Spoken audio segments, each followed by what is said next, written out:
tragedy. So in the last class we discussed the proper definition of tragedy given by Aristotle and its structure. Okay, structure of tragedy. In that pretext triangle. Okay. Here exposition, then rising action, climax, falling action, then resolution. In the last class I discussed this is called basically pretext triangle. pretext pyramid कहलाता है। कई जगह triangle भी लिखा मिलेगा, pyramid भी कहते हैं इसको। ठीक है, प्रेटेक्स्ट पिरामिड। जो ड्रामा है, कोई भी tragedy specially here, in that you will find, in any drama you will find 5 parts. First part is exposition, that is the introduction of characters and some incidents. ठीक है, कैरेक्टर हैं, उनमें कुछ action होगा, कुछ बातचीत होगी, कुछ डायलॉग्स होगा, उससे आपको कुछ ना कुछ एक फ्लो मिलेगा धीरे धीरे कि अभी स्टोरी किधर मूव कर रही है। तो जहां से मूव करना शुरू करता है ये कहलाता है हमको राइजिंग एक्शन। और इस पॉइंट को, ठीक है, इस पॉइंट को इनसाइटिंग पॉइंट कहते हैं। इनसाइटिंग पॉइंट मतलब शुरुआत में कैरेक्टर आपस में डायलॉग कर रहे हैं, बात कर रहे हैं, लेकिन एक कोई ऐसी बात होगी जिससे लगेगा कि हाँ अभी कहानी इधर आगे बढ़ रही है। इसी को इंसाइटिंग पॉइंट कहते हैं यहाँ पे।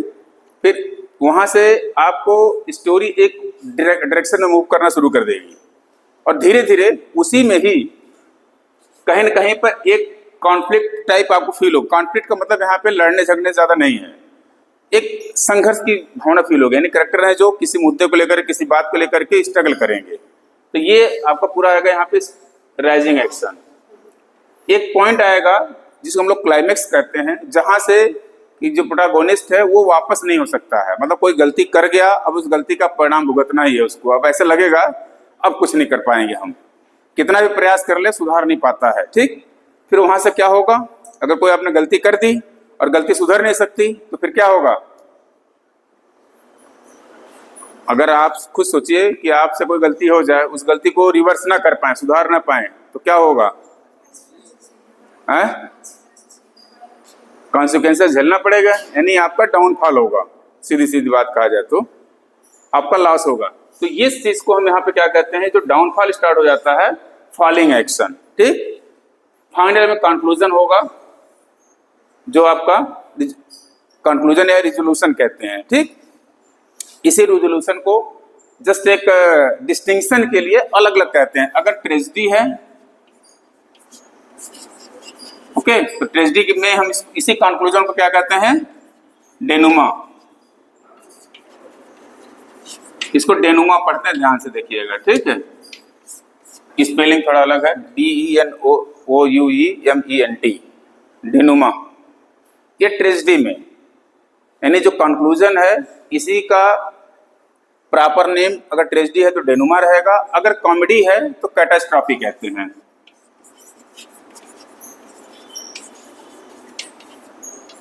ओके, ये कॉमेडी में। ठीक है, यहां तक हमने कल बताया था आपको। ओके, आई होप क्लियर है यहां तक। There are various terms which are used in tragedy or comedy or in case in drama to which you need to know. So let us discuss various terms of drama. Okay, drama में बहुत सारे terms जो use किए जाते हैं, जो common है, हम उसकी डिस्कशन करेंगे यहाँ पे क्या क्या है। ठीक है, आई होप क्लियर है यहाँ तक। ओके, तो 2 टर्म तो आपको यही मिल गया, एक डेनुमा मिल गया और एक कैटास्ट्रॉफी मिल गया। अन्य देखिए next, first is fourth wall. Okay, fourth wall जो स्टेज है, suppose this is your stage. Okay, और यहाँ पे ऑडियंस है सारी। ठीक है, मान लीजिए कि ये स्टेज है, यहां से हम वैसे खड़े हैं और ये स्टेज है पूरा। तो इसमें ये 3 वॉल तो दिख रहा है आपको यहाँ पे, ठीक है। इसको फर्स्ट वॉल कहते हैं। आप जब स्टेज पे खड़े होते हैं तो राइट साइड वाले को सेकंड वॉल और लेफ्ट साइड वाले को थर्ड वॉल। तो ये सेकंड वॉल और ये third wall, okay. Fourth wall is a virtual wall between the stage and the audience. Fourth wall is a virtual wall between the stage and the audience. जैसे मैं यहाँ teach कर रहा हूँ, आप इमेजिन कीजिए कि एक वर्चुअल वॉल है जो हमारे और आपके बीच में है। What does it mean? अगर कहीं पे कोई वॉल बना दी जाती है तो उसका क्या मीनिंग निकलता है कि वहां अन्य कोई इंटर ना कर सके, अनऑथराइज्ड पर्सन इंटर ना करे, okay. Same way here also it is assumed that there is a virtual wall between the stage and the audience and audience are not suppose to cross that virtual wall, okay. यानी जो stage है और जो audience उनके बीच में एक imaginary wall होगा। माना जाएगा, ऑडियंस एज्यूम करेगा कि हाँ हमको इस लाइन के आगे नहीं जाना है, ठीक है, नहीं तो इंटरफेरेंस होगा, डिस्टरबेंस होगा, ठीक है। तो ये इमेजिनरी वॉल होगा और इमेजिनरी वॉल ऑडियंस और स्टेज के बीच में होगा and audience are supposed not to cross that wall. उसको हम कहते हैं fourth wall, okay. So drama में 4 वॉल होते हैं, 4 wall, 3 walls are on the stage. कुछ लोग फिफ्थ वॉल इसको कहते हैं, छत को, ठीक है, जो स्टेज बनाया जाता है फिफ्थ वॉल उसको कहते हैं कई जगह। सो आई होप वॉल क्लियर हो गए सारे ड्रामा के।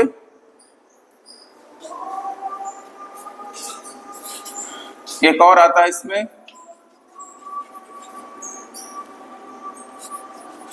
ये शायद बताए हैं आपको, अगर याद आ जाए आपको तो।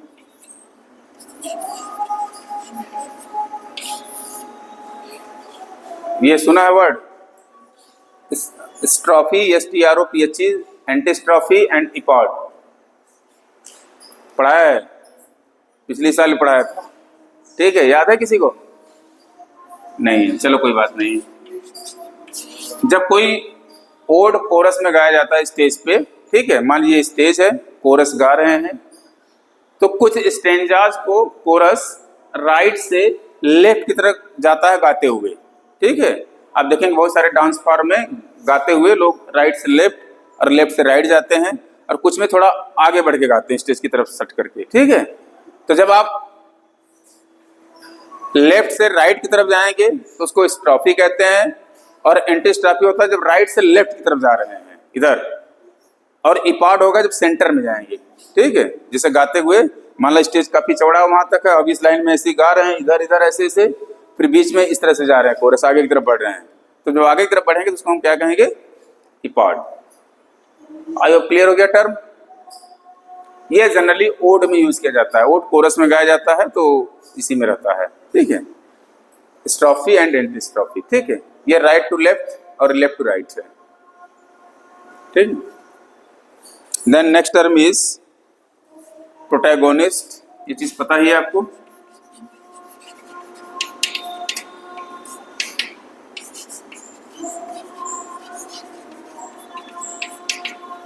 प्रोटैगोनिस्ट, ठीक है, the lead character of a play or of a story or of a novel. जो मेन कैरेक्टर है around which the whole story revolves, it is known as protagonist, ठीक है। आप मूवीज में हीरो हीरोइन कहते हैं, वही चीज यहाँ पर प्रोटैगोनिस्ट कहलाता है, ठीक। अगर आप देखेंगे protagonist will struggle with some kind of person और फोर्सेस। पूरे स्टोरी में या पूरे मूवीज में आप देखेंगे किसी न किसी फोर्सेज या किसी न किसी व्यक्ति के अगेंस्ट वो फाइट करते रहता है, स्ट्रगल करते रहता है, ठीक। तो वो जो व्यक्ति होगा जिसके अगेंस्ट वो फाइट कर रहा है उसको कहते हैं एंटागोनिस्ट। आम भाषा में क्या बोलते हैं?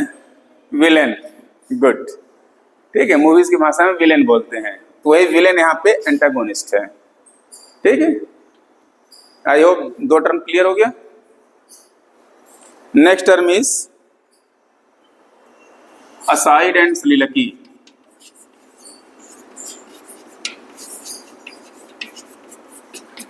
Okay, aside and soliloquy. सुना ही है सलिलकी? What is सलिलकी? हाँ,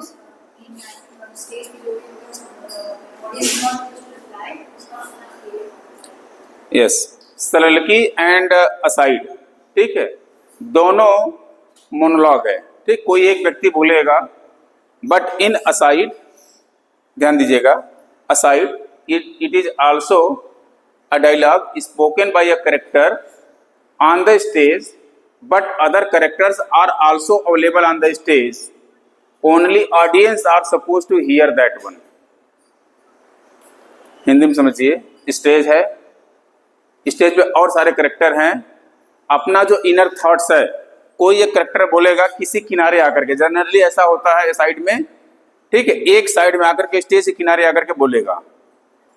it is suppose that other characters are available on the stage are not suppose to listen that one. Stage पे और अन्य जो कैरेक्टर हैं उसको नहीं सुन रहे हैं, सिर्फ ऑडियंस सुन रही है। हालांकि प्रैक्टिकली ऐसा पॉसिबल नहीं है, ठीक है, बट ये चीज है यहाँ पे। ठीक है, ये वैसे इसका एग्जाम्पल आप समझिए, जैसे आप ये किसी से झकझक हो जाए, छोटे में हो जाता था, ठीक, पता चला पीछे वाला बैठा है बच्चा और जाते समय कान के पास धीरे से बोल कर निकल लेता है, चलो बाहर तुम्हें बताते हैं, ठीक है। Other students available in the classroom are not suppose to hear, मतलब वो बोलेगा अपने इनर थॉट्स को, ठीक है, लेकिन बाकी को नहीं पता चलेगा। तो उसी तरीके से यहाँ पर है, जो इनर थॉट्स है वो रिवील करेगा, लेकिन अदर जो कैरेक्टर्स हैं स्टेज पे वो उसको नहीं सुनेंगे, बट ऑडियंस सुनेगा, ठीक है। सलिलकी जो होगा, it is also monologue spoken by a character on the stage to reveal his inner thoughts और ideas, but no other character is available on the stage. Okay, soliloquy, इसको soliloquy पढ़ते हैं, ठीक है, सलिलकी। सलिलकी भी एक मोनोलॉग है, यानी एक ही व्यक्ति बोलेगा जिसमें वो अपने इनर थॉट्स, फीलिंग्स या जो कुछ है, मतलब जो उसके अंदर आइडियाज हैं, प्लानिंग है, उसको रिवील करेगा स्टेज से ओपनली। कोई दूसरा कैरेक्टर स्टेज पे अवेलेबल नहीं होगा। ओके, तो दोनों में डिफरेंस क्लियर हुआ। असाइड में other characters are available on the stage, but they are not suppose to listen, only audience are supposed to listen, but in Salilaki no other character is available on the stage. Okay, so here the speaker speaks his inner thoughts to the audience. दोनों में अंतर clear हो गया? Okay, next term is catharsis.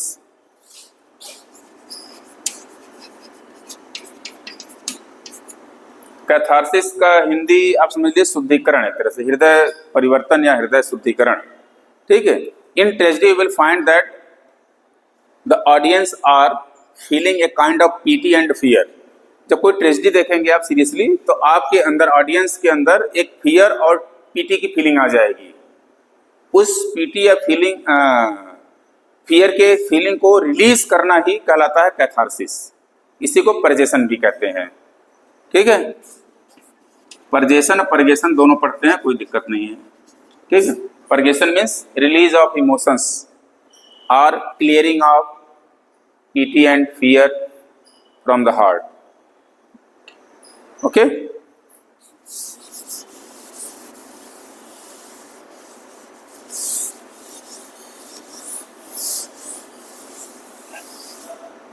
Then next is comic relief.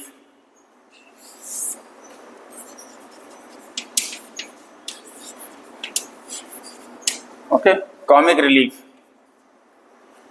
Comic relief is a term used in drama when the audience is feeling a kind of intense scenes successively. So in between there will be a comical scene. Okay, मतलब इसको समझिए कि जैसे कई scene चलते जा रहे हैं, लेकिन सारे सीन आपको और इंटेंसिफाई करते जा रहे हैं, मतलब आपके इमोशन को और गहराते चले जा रहे हैं, एकदम मतलब आप परेशान होते जा रहे हैं धीरे धीरे। तो उस बीच में एक ऐसा सीन डाल दिया जाएगा, ठीक है, जिससे कि आपको एक कॉमिकल फीलिंग आएगी, एक ह्यूमर क्रिएट होगा, ताकि आप बहुत ज्यादा बोझिल ना फील करें। एंजॉय करने आए हैं तो एंजॉय करें कॉमेडी को, ठीक है। एग्जाम्पल के लिए आप समझिए, जैसे एक सीरियल आता है सीआईडी, देखा है कभी कोई है? उसमें एक वो साउथ इंडियन रहता है, अरे नाम मुझे याद नहीं आ रहा है, जो है ठीक है, वो इंस्पेक्टर बनता है साउथ इंडियन, ठीक है। सीआईडी सीरियल देखे हैं, उसके एपिसोड्स आते रहते हैं, ठीक है। या तारक मेहता का उल्टा चश्मा देखे होंगे, ठीक है।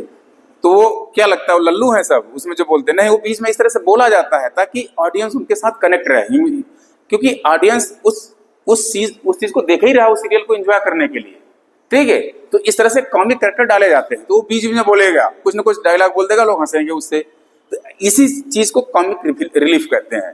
जो ड्रामा होता है, स्पेशली ट्रेजेडी चल रही है, बहुत ही इंटेंस होता जा रहा है सीन, वहां बीच में एक कोई ऐसी सीन डाल दिया जाएगा जिससे कि आपको रिलीफ फील हो, मतलब एक आपको हंसी हो। जैसे टीचर कई बार पढ़ाते पढ़ाते आपको कोई जोक बोल दे, या किसी को थोड़ा सा हिंट कर देता है कमेंटिंग टाइप, तो हंसने लगते हैं लोग, ये एक कॉमिक रिलीफ का पार्ट हो गया, ठीक है। तो ये प्रॉपर टर्म है ड्रामा में, comic relief, okay. It is a scene inserted between the successive scenes of intensity, you can say arousing pity or fear, to give a momentarily relief to the audience, ठीक है। जो audience है उसको एक momentarily relief मिल जाए, इसलिए scene बीच में डाल दिया जाता है, ठीक है। तमाम सीरियल्स में देखेंगे तो मिलेगा इस तरीके का। सो आपको आई होप क्लियर हो गया कॉमिक रिलीफ, ठीक है। Then next term is conflict. Conflict means a kind of issue or point on which various characters differ, ठीक है। मतलब कोई एक इशू होगा जिसपे कि अन्य कैरेक्टर्स डिफर करेंगे, मैच नहीं करेगा उनके थॉट्स, वहां से कॉन्फ्लिक्ट स्टार्ट होता है, ठीक है। एक तरह से कोई एक इशू है जो एक स्ट्रगल का काम करेगा, इसी के अराउंड, मतलब उसी इश्यू के अराउंड जो प्रोटैगोनिस्ट है स्ट्रगल करता रहेगा, तो इसी को यहाँ पे लिटरेचर में कॉन्फ्लिक्ट कहेंगे, ओके। कॉन्फ्लिक्ट का मतलब हमेशा लड़ाई झगड़े से नहीं है कि नहीं उनका लड़ाई झगड़ा ही हो रहा है, किसी एक पॉइंट पे जहाँ वो डिफर करते हैं, और वहीं से वो पॉइंट होगा जहाँ से एक तरह से कहा जाए तो इंसाइटिंग पॉइंट होता है, वो हमने यहाँ लिखा था इंसाइटिंग पॉइंट प्रीटेक्स्ट पिरामिड में। तो वहीं से डिफर करना शुरू करेंगे और दोनों में गैप बढ़ता चला जाएगा और एक कॉन्फ्लिक्ट स्टार्ट हो जाएगा उनके बीच में, ठीक है। सो conflict is there. Then next term is, it is very important term here,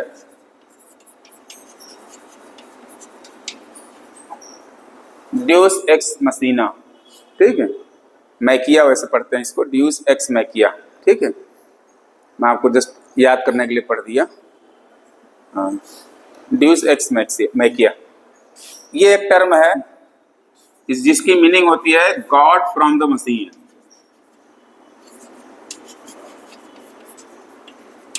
God from machine, ठीक है।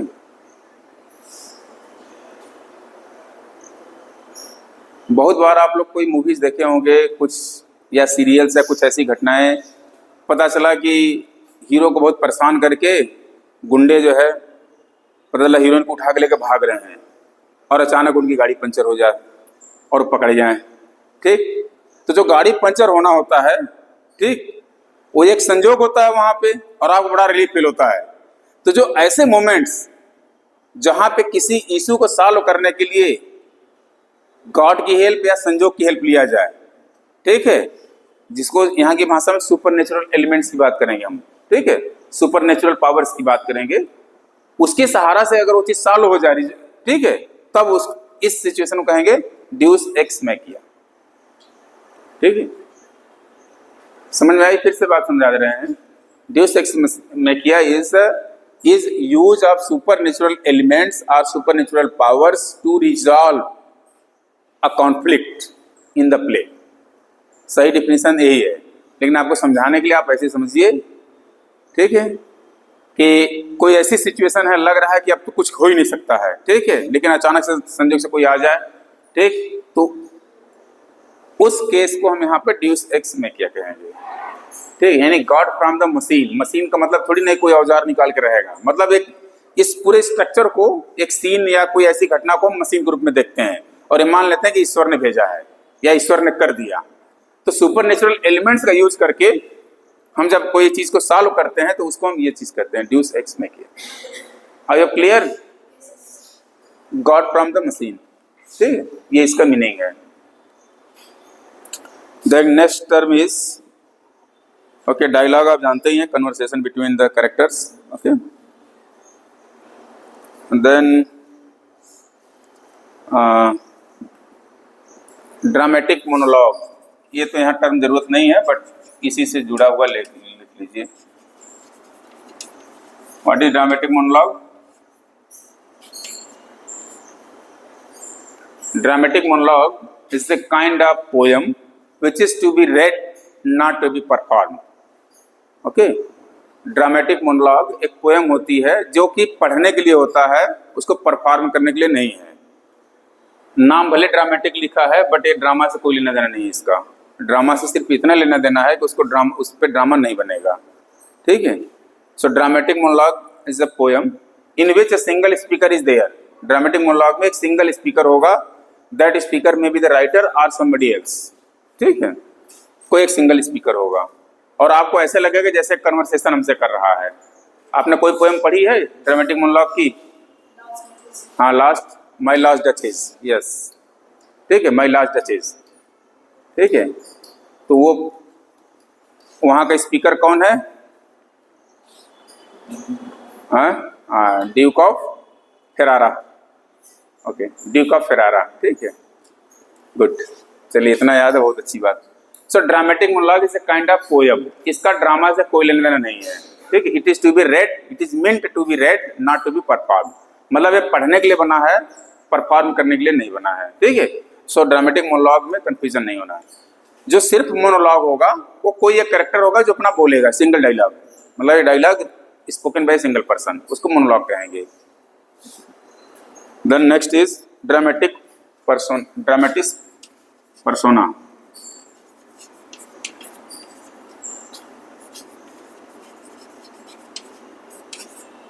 ठीक है, dramatic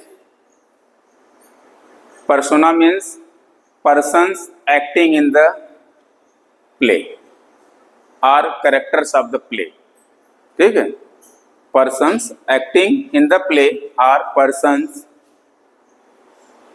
performing in the play, ठीक है। ड्रामेटिक पर्सोना, अब देखें कोई प्ले अगर शुरू में तो सबसे पहले कैरेक्टर के नाम लिखे रहते हैं, तो उसके ऊपर हेडिंग यही लिखा मिलेगा आपको, कैरेक्टर्स या ड्रामेटिक। ये सही टर्म है, इन जनरल भाषा में लोग कैरेक्टर्स बोलते हैं उसको, बट सही टर्म यही है, dramatic persona. Okay, then next character is next point is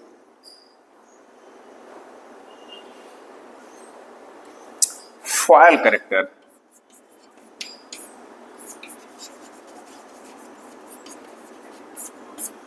foil करके एक होता है, फॉयल कैरेक्टर बोलते हैं उसको, ठीक है। फॉयल कैरेक्टर, फॉयल का मतलब होता है वैसे तो झूठ या डुप्लीकेट, नकली इस तरह की, ठीक है, वही मीनिंग यहाँ पर भी है। जो मेन प्रोटैगोनिस्ट होगा, यानी जो प्रोटैगोनिस्ट है उसकी एक नकल टाइप कोई व्यक्ति उसमें और इंट्रोड्यूस किया जाएगा जो कि उससे ऑलमोस्ट अपोजिट रहेगा, कंट्रास्टिंग रहेगा। जैसे वहां पे अगर जो हमारा प्रोटैगोनिस्ट है ब्रेव है तो इस फॉयल को एकदम टिमिड दिखाया जाएगा, कमजोर दिखाया जाएगा, ठीक है। ये फैसला लेने में मतलब यहाँ पे कंफ्यूज हो रहा है, ये पता चला किसी बात को धड़ाधड़ फैसला ले रहा है, किसी बात को बोल रहा है धड़ाधड़, ठीक है। तो ये एक फॉयल कैरेक्टर होता है, यानी a kind of character introduced in the play which contrast and parallels to the protagonist. Okay, a character introduced in the play which contrasts and parallels to the protagonist, ठीक है, उसको कहते हैं foil character. मतलब उसका behaviour और चीजें almost लगेगा उससे मिलता जुलता है, लेकिन बहुत सारी चीजों में एकदम अपोजिट होगा वो, ये फॉयल कैरेक्टर होगा यहाँ पे। देन नेक्स्ट इज फ्लैशबैक, ये तो आप जानते ही हैं, फ्लैशबैक एंड फोरशैडोइंग।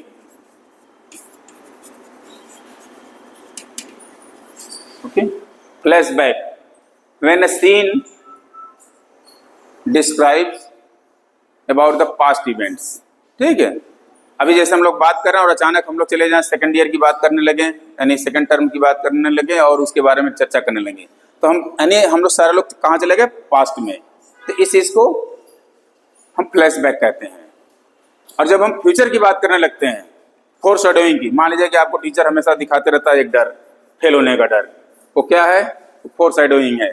कहेगा सोच के देखो, अगर तुम फेल हो गए तुम्हारे घर में कितने परेशानियां हो जाएंगी, माँ बाप डांटेंगे, ये होगा वो होगा सब। ठीक है, यानी आपके फ्यूचर प्रोस्पेक्ट को अभी दिखाने की कोशिश की जाती है, तो फोर शेडोइंग होता है। ठीक है, यानी फ्यूचर की चीजों को जब प्रेजेंट में डिस्कस की जाती है तो उसको हम फोर शेडोइंग कहेंगे। When past event is discussed in the present, then it is called as flashback। okay, I hope clear है। okay, next is pathos and bathos। पढ़े हैं?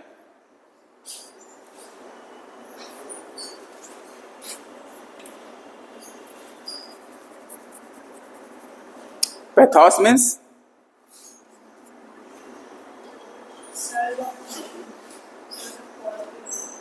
when a character feels a kind of miseries। ठीक है, जब उसको कष्ट होता है, कुछ परेशानियां होती है, ठीक है, एक दुख होता है, तो हम उसको पैथोस कहते हैं।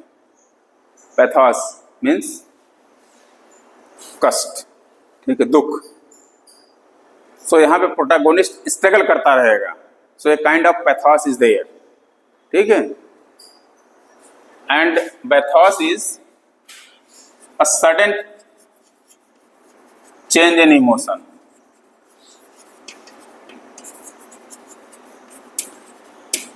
Okay, sudden change in emotion, that is called as pathos. Sudden change का क्या मतलब है समझिए। जैसे अभी छुट्टी आने वाली संडे, आपने पूरी प्लानिंग सेट कर ली आपस में तीन दोस्तों से मिल करके कि हम लोग चलेंगे गंगा घाट घूमेंगे, चिड़ियाघर जाएंगे। और घर में किसी से बताए नहीं है, सोचेंगे झूठ बोल कर निकल लेंगे कि जाएंगे दोस्त के यहाँ पढ़ने, और आप एकदम रेडी होकर तैयार हो गए, सब कुछ हो गए, उसी समय अचानक फोन आ जाए, और फोन मम्मी चाहे पापा अटेंड कर लें आपके दोस्त का। वो खाली इतना वो पूछे उधर से, हाँ निकल लिया घर से, अब पापा बोल दे कहाँ निकलना था, अब उसकी हवा खराब एकदम। ठीक, यानी आपके सारे इमोशंस सडनली ड्रॉप कर जाएंगे। ओके, सो जो आपका हाई इमोशंस था, so a sudden drop in your high emotion is called as pathos. ठीक, आप कॉफी पीने के लिए गए जेड स्क्वायर, और अचानक आपका भाई वहीं पहुंच गया, ठीक है, तो सारा कॉफी का स्वाद बिगड़ जाएगा। तो जहां पे सडन टर्न आ जाए इमोशंस में, उसको हम कहते हैं पैथोस। ठीक है, आई होप क्लियर है।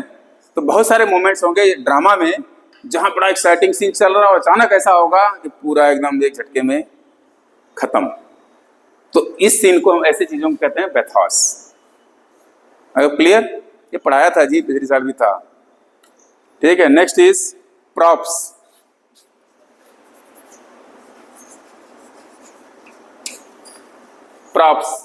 Props means articles or objects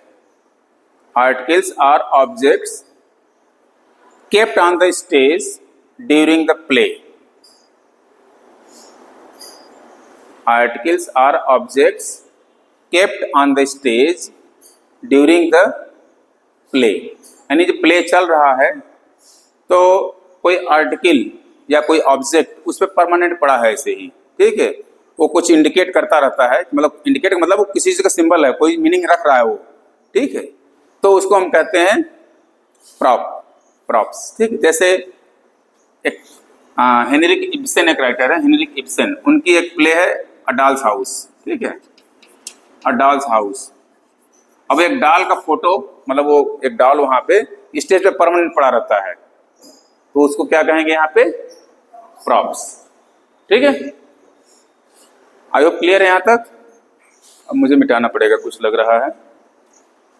ठीक है, मिटा दें।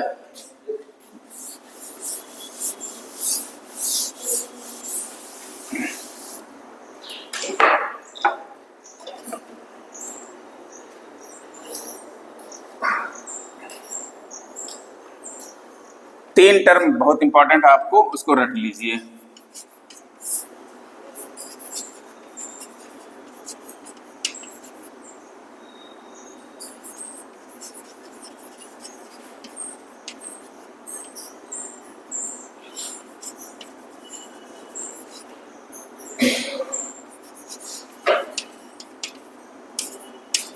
ठीक है, हैमर्सिया, पेरिपेटेइया एंड एनाग्नोरिसिस। ठीक है, हैमर्सिया क्या है? जब कोई ट्रेजेडी होगा, ठीक है, ट्रेजेडी में जो प्रोटैगोनिस्ट होगा, okay, protagonist of a tragedy will be of higher order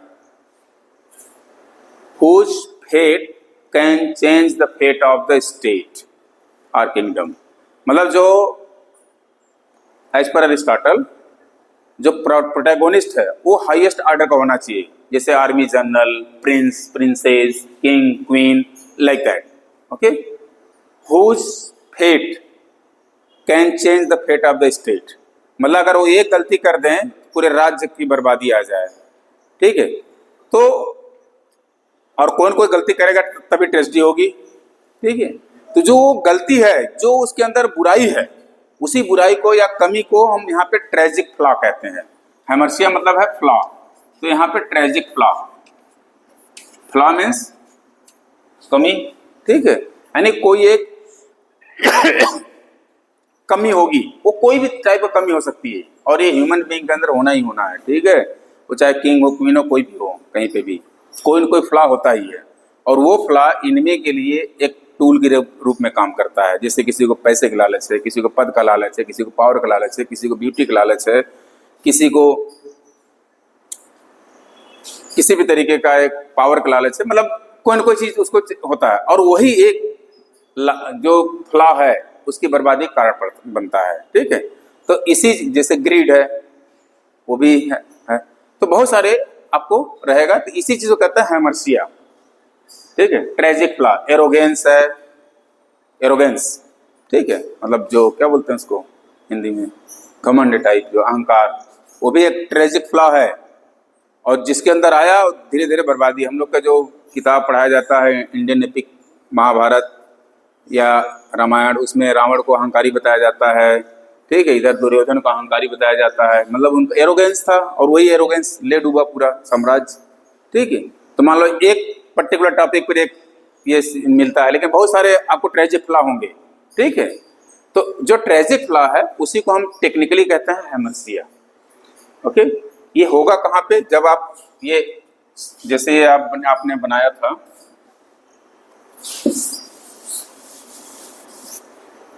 pyramid बनाया था, ठीक है, यहां से स्टार्ट हुआ एक कॉन्फ्लिक्ट। ठीक, इंसाइटिंग पॉइंट हो गया, ये पहले इंट्रोडक्शन हुआ, कुछ टॉपिक आगे धीरे धीरे आगे बढ़ा। अब यहाँ पे किसी एक पॉइंट पे कॉन्फ्लिक्ट होगा, वो उस वक्त पता नहीं चलेगा। जैसे आपने बच्चे को डांट दिया, कई बार होता है पेरेंट्स बच्चे को डांट देते हैं, उनको लगता है तो नॉर्मल बात है। अच्छा, पिताजी के लिए बच्चे को डांट तो नॉर्मल बात है, लेकिन बच्चा उसको ले लिया ईगो पे। पता चला कि वो दिन भर उसी को सोचते रहा। अब सोचते सोचते क्या होगा, उसके अंदर राइजिंग एक्शन होगा। ठीक, पता चला जाके सुसाइड कर लिया, या पता चला कि कुछ और बुरा चीज कर दिया। ठीक है, या इतना कुछ अनसन घर में बोल के चला गया, इस पीक पे चला गया जिसमें आपको लगता है कि हमारी वापसी घर में नहीं हो पाएगी। ठीक है, तो वो उसका एरोगेंस या उसकी जिद एक यहाँ पे ट्रेजिक फ्लॉ का काम करेगा। ठीक है, और एक ऐसा पॉइंट आएगा जब वो उसको लगेगा कि अब यहां से चीजें वापस नहीं हो सकती, things can not be reversed. ठीक है, तो इसी को पेरिपेटेइया कहते हैं रिवर्सल। ठीक है, रिवर्सल ऑफ ट्रेजिक फ्लॉ।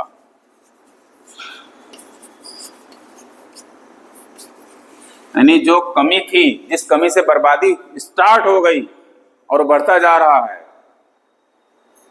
वो वापस नहीं हो सकता है, तो इसी को कहते हैं पेरिपेटेइया। एक पॉइंट आएगा उसमें उसको नहीं महसूस होता है, एक पॉइंट आएगा जब उसको वास्तव में महसूस होने लगता है कि नहीं, हमने सच में गलती कर दी और उस गलती की वजह से आज डाउनफॉल हो रहा है। उस रिकॉग्निशन को हम कहते हैं एनाग्नोरोसिस, रिकॉग्निशन ऑफ ट्रेजिक फ्लॉ।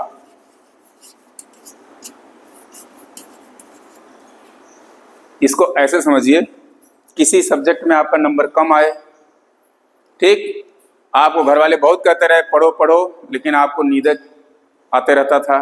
तो बहुत ज़्यादा नींद आना आपके लिए क्या है यहाँ पे? हाँ, ट्रेजिक फ्लॉ है, हेमर्सिया है, ठीक। अब एक पॉइंट ऐसा आया कि आप नींद से निकल नहीं पा रहे हैं, वो क्या हो जाएगा? पेरिपिटैया। और एक समय आएगा जब आपको एहसास होगा कि नहीं यार, इस नींद ने तो हमारी जिंदगी बर्बाद कर दी। तो वो रिकॉग्निशन क्या होगा? एनाग्नोरोसिस। आई होप कि एग्जाम्पल इज क्लियर। इसके अलावा भी कुछ टर्म्स हैं जो मेजर टर्म्स हैं, जैसे एक टर्म है हुब्रिस,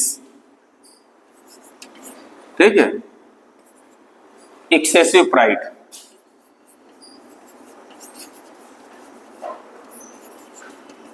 जिसको आप एरोगेंस कह सकते हैं, ठीक है। बहुत ज्यादा अति मतलब एकदम घमंड भी कर दे, वो बर्बादी का कारण बनता है, ठीक है।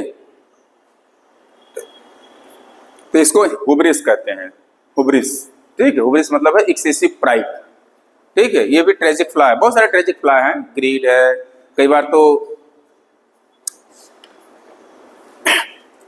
जो आप लाइंग है, झूठ है, वो आपका ट्रेजिक फ्लॉ बन जाएगा। ऑनेस्टी है, ये सॉरी ग्रीड है, डिसऑनेस्टी है, ठीक है। बहुत सारे फैक्टर्स हो सकते हैं। एक्चुअल में व्यक्ति को वहां पता नहीं चलता रहता है, प्रोटैगोनिस्ट को कुछ नहीं पता होता है कि ये मेरे अंदर फ्लॉ है, ठीक है। वो उसी डायरेक्शन में काम करते चला जाता है, करते चला जाता है, और वही धीरे धीरे धीरे धीरे इतना बड़ा हो जाता है, उसे पता नहीं रहता है। और जब उसको महसूस होता है तब तक बहुत देर हो चुकी होती है, ठीक है। जब वो पहचानने लगता है कि गलती हो गई, उसको एनाग्नोसिस कहेंगे।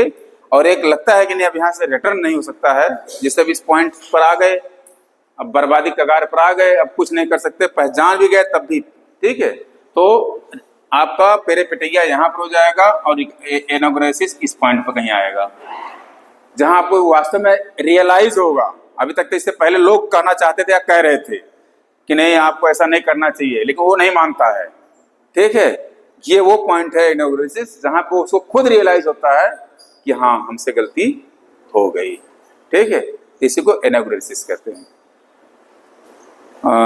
सो मेरे ख्याल से इतने पॉइंट्स काफ़ी हैं, ठीक है, to understand a play. So from my side, everything is over.